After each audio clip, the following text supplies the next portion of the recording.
नमस्कार, one India Hindi में आपका स्वागत है और मैं हूं आपके साथ विवेक। 1975 में इलाहाबाद हाई कोर्ट के द्वारा तत्कालीन प्रधानमंत्री इंदिरा गांधी के चुनाव को रद्द करने के फैसले को सीजीआई रमन्ना ने ऐतिहासिक और साहसिक बताया। ये बात सीजीआई रमन्ना ने प्रयागराज में Uttar Pradesh national law university और इलाहाबाद हाई कोर्ट के एक नए भवन परिसर की नींव रखने के दौरान एक समारोह में कही।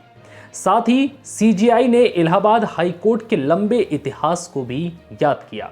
दरअसल इलाहाबाद हाई कोर्ट के जज जस्टिस जगन मोहन लाल सिन्हा ने 12 जून 1975 को देश के राजनीतिक इतिहास का सबसे बड़ा फैसला सुनाया था, जब उन्होंने इंदिरा गांधी के चुनाव को अयोग्य घोषित किया तो पूरा देश हिल गया।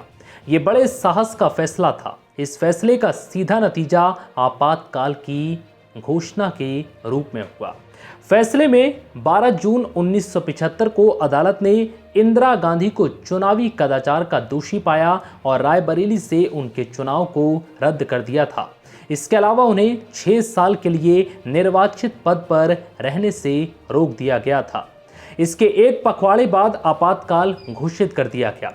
यह मामला 1971 के आम चुनावों से जुड़ा था।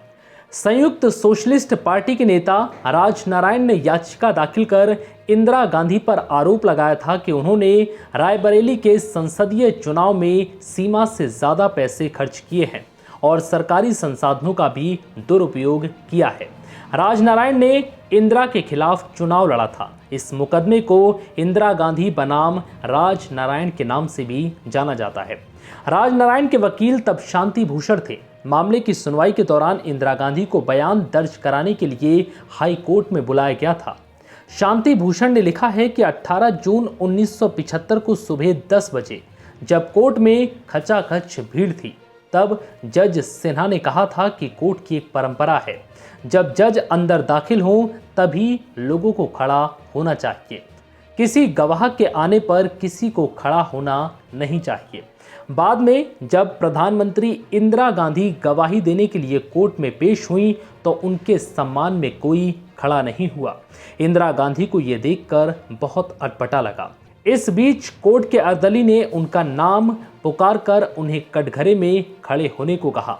शुरू में इंदिरा गांधी थोड़ा हिचकिचाई, लेकिन कोर्ट का सम्मान करते हुए वो कटघरे में जाकर खड़ी हुई थी। हालांकि उन्हें कटघरे में एक कुर्सी उपलब्ध कराई गई, जिस पर वो करीब 5 घंटे तक बैठी रही थी और अपना बयान दर्ज करवाया था। इंदिरा इस वाकया से काफ़ी आहत हुई थी और जब अदालत से निकली तो किसी से बात ना करते हुए सीधे अपनी कार में जाकर बैठ गई थी। भारत के राजनीतिक इतिहास का ये पहला मौका था जब किसी प्रधानमंत्री को अदालत में पेश होना पड़ा था। सीजीआई ने इलाहाबाद हाई कोर्ट में बड़ी संख्या में लंबित आपराधिक मामलों को भी चिंताजनक बताया है।